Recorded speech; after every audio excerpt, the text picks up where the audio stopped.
Good morning, Mr. Salas.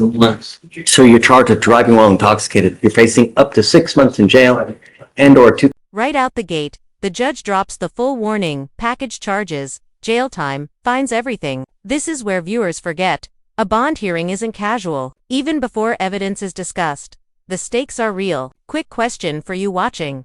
If airbags are deployed and tires are gone, do you automatically assume intoxication, or could something else be going on? $1,000 fine. You're also charged with evading arrest or detention. On that, you're facing up to a year in jail and/or $4,000 fine. We are going to do probable cause. You have the right to remain silent. Anything you say can or will be used against you. You have the right to have an attorney present. If you cannot afford one, one will be appointed to you. So, okay.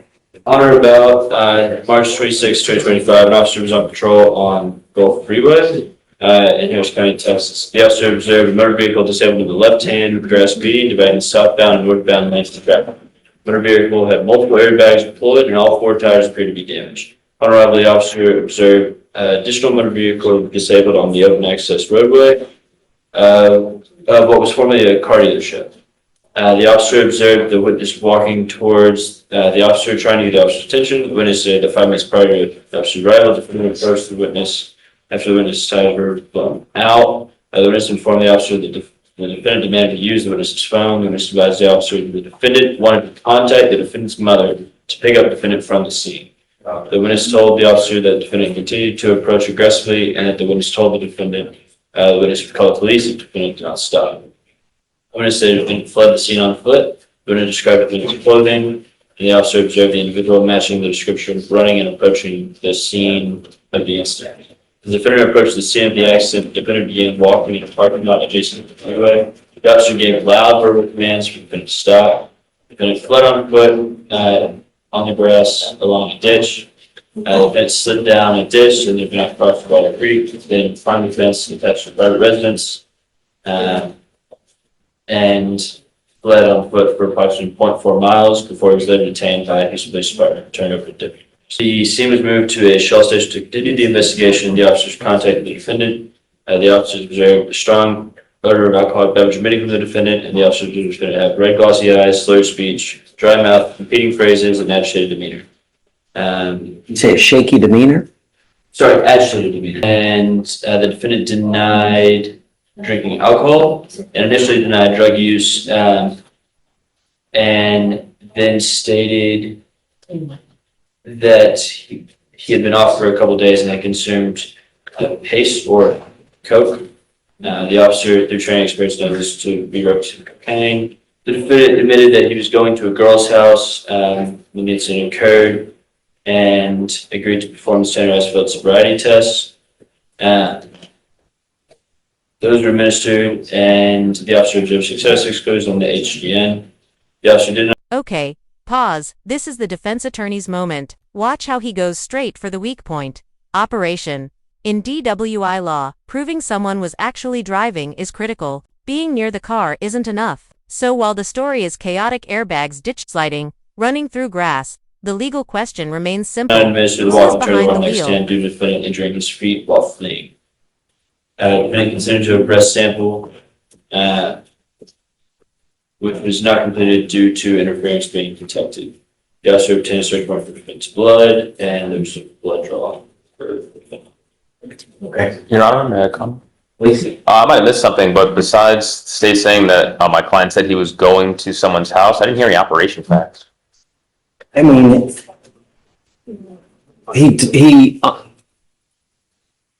he admits driving. He's by the car when the officers get there, right? Is he by the car when the officers get there, or where is he? From what I have, Your Honor, he has fled the scene when the officers get there, and then comes back to the scene. Okay. To the officers. The witness. Does the witness put him operating at all? Yeah, just one moment, Your Honor. Take your time. Yeah, all I heard is going somewhere. It doesn't say he was driving anywhere. So you see, the DWI, they might refollow, but might have been the wrong corner. Sometimes they fade in, it's getting to go. I'm not sure, Your Honor, there was anything additional. This is kind of like this mirror guy. Hey, look at it. See you again, Your Honor. Yeah, what's up, man? Good to see you. Do you have anything else? Your Honor, it does look like the witness stated that he stopped and exited his vehicle and observed the driver of the RAV4. That's what I have, but So it doesn't match up with my client. Paris Bona, Martinez stated once he stopped and exited the vehicle, he observed the driver of the RAV4, identified as Abraham Elias Salas, using driver's license, come out from the grass near the RAV4 and aggressively approach him, requesting to use his cell phone. Stated that he was trying to use his cell phone to call his mother to come pick him up, and that Salas said that RAV4 belonged to his mother. Martinez stated after a short time that Salas asked Martinez if he had papers for immigration. Judge, even with these facts, it doesn't show driving. Even if he owned the car, we have no idea when. There's no facts to say that he was driving the car, that he admitted to driving the car. I don't see operation still. So Salas stated that he was driving the RAV4 because he was going to a female's house and continued to speak. Salas then stated that he ended up in the grass because he was scared. Then stated that he was a Mexican driver that swerved in front of him and allegedly He said a Mexican driver swerved in front of him. Is that what he said? told him no Tango Papelas or I don't have papers. Salas said the other driver was in a gray Toyota telling him to go away. Stated that the RAV4 and the alleged Toyota came into contact, causing a collision. Salas stated that he was coming from his house in Friendswood, but denied having anything to drink. So Yeah, I mean, I think if they, he was operating the vehicle at the time of the accident. and you have the other person say something, right? they That's say all. that it was And here it is, the turning point. The judge is done fishing for details. After all the back and forth, the lack of solid operation evidence finally hits the legal threshold. No probable cause. Judges don't say this lightly, but listen closely, he still gives that life lesson warning. What do you think? Is this a fair break? Or did the defendant just get extremely lucky? they identified him as the driver. They just never say they saw him driving or operating the vehicle. So I believe that they believe, based on the circumstances, that it was a driver. I don't know if the witness actually saw him driving. What we have to prove the driving facts is that Reeves fired to a belief prior to his arrest. He admits that he was driving the vehicle at the time of the accident, and the vehicle was found at the scene of an accident. He was found nearby. Was observed coming out of the grass nearby.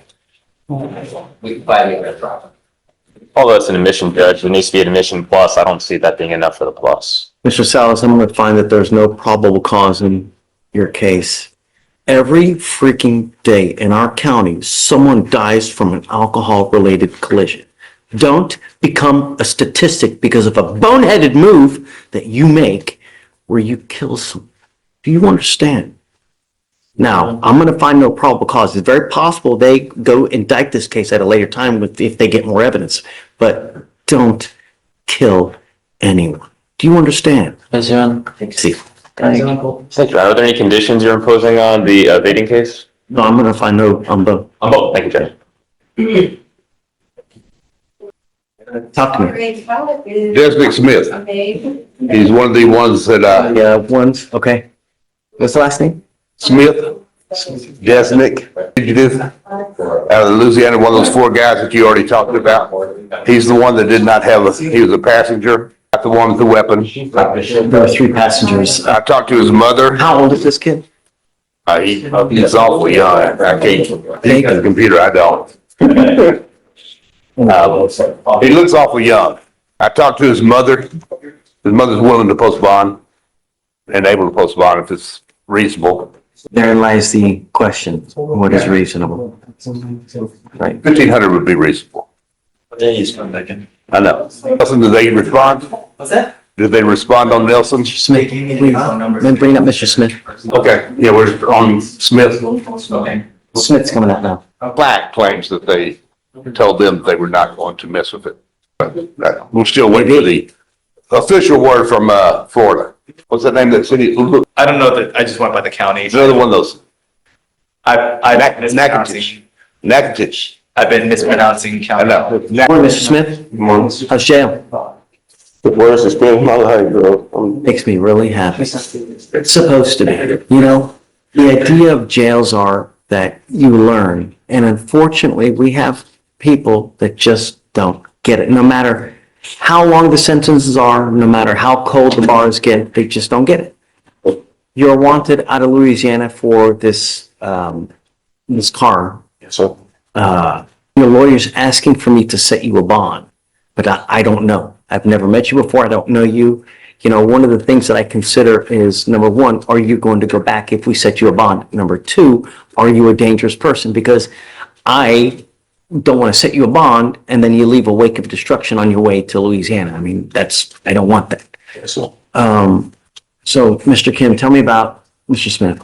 Your Honor, this now defendant, along with 3 co-defendants, stole a vehicle out of Louisiana and transferred state lines on the same day and was apprehended in Harris County. He's facing a felony charge there due to the fact that they transferred state lines within 24 hours of stealing the vehicle, which was captured on surveillance video. State would be opposed to a bond as state considers him a flight risk. Any prior criminal history? No, Your Honor. Judge, he is from Natchitoches, Louisiana, which is where the offense is from. His family lived there and he was born there. They moved to Madison, Louisiana. I talked to his wife and his girlfriend. His wife? Mother. That's what I- 23? That's what I His call it. mother and his girlfriend, okay? I spoke to his mother, Sophia Smith. She lives in Manning, Louisiana. She will post his bond. And I spoke to Sophia Smith and she'll come over and pick him up. That's, and transport him back to Louisiana. Here's the thing, Mr. Smith, is I need you to understand that we don't play games. If I set you a bond and you make that bond, we give you 2 weeks to go turn yourself in. I will, sir. I promise.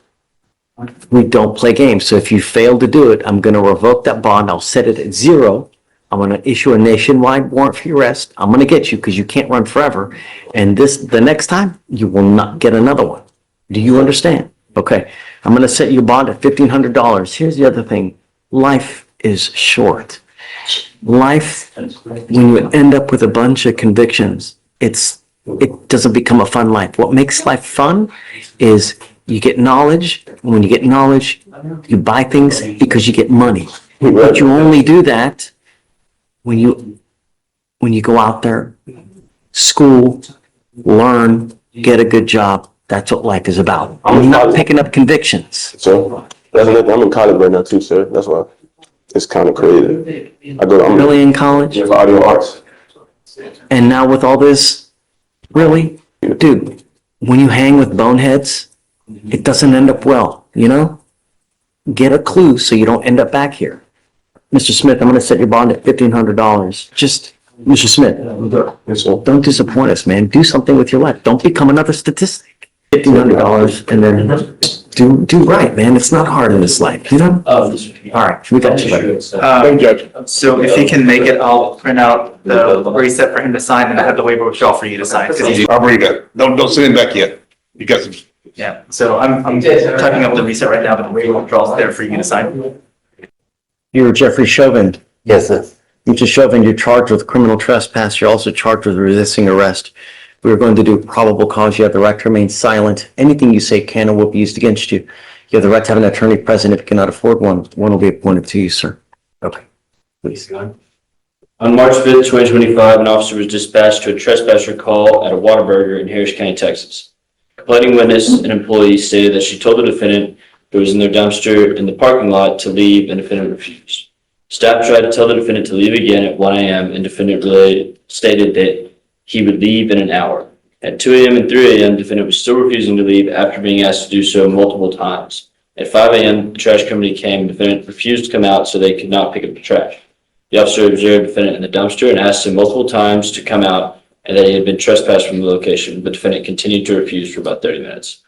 The officer asked the defendant if he would be willing to go to the jail diversion center, and defendant said yes. The officer handcuffed the defendant so he could eat food. Officers provided him. The officer went to reapply handcuffs, but the defendant resisted passively by not following officer commands to lean forward. The defendant verbally stated, "No, I'm going to keep my hands here." After several attempts and the defendant not following verbal commands, the officers removed the defendant from the vehicle and put him on the ground so he would not hit his head. While officers attempted to handcuff the defendant actively resisted by pulling his arms away from officers. The officers still took the defendant to the jail diversion center, but upon arrival, the defendant said he did not want to be there and just wanted to be released, so he was rejected. While en route, the defendant had taken his seatbelt off put his handcuffs in front of his body. The officers told the defendant he would have to be handcuffed behind his back, and the defendant agreed. Officers told the defendant to lean forward, and the defendant stated, "No, you're going to have to shoot me," and actively resisted by pushing his body onto the officers in an attempt to escape from the patrol vehicle. The defendant stated he would stop resisting once officers loosened up control, and when officers did, he would go back to actively resisting by attempting to get out. The officer was eventually able to secure the defendant. The defendant broke the officer's nail on the right hand, and officer sustained minor bruises to his finger and forearm. I'm charged with the assault on a peace officer, Mr. Chauvin. I'm going to find that there's sufficient probable cause to go forward with the case. Do not go back to this Whataburger. Yes, Your Honor. Do not go back to this Whataburger. Do not pick up any new cases and show up to court. When you show up to court, good things happen. If you take off again, it's not going to go well. We've already given you, this is your second PR bond. Do you understand? Yes, sir. I was not told I had court the first time. I was homeless. I was sleeping in the dumpster. Okay, well, look, I don't want you to say anything now because I don't want you to hurt yourself. Let me give you a lawyer. They'll be able to talk to the lawyer how to resolve this case. We're going to give you a future court date, most probably. If you miss it again, I'm going to issue a warrant. You're not going to get a third PR bond. Do you understand? I have to remain in Houston until this. Well, let me get you a lawyer. We can talk and try to see how we go forward. For now, let me just have you go to Victoria, sign a reset. I'm going to have you take a seat in the jury box, and then we're going to get you a lawyer here momentarily. Okay?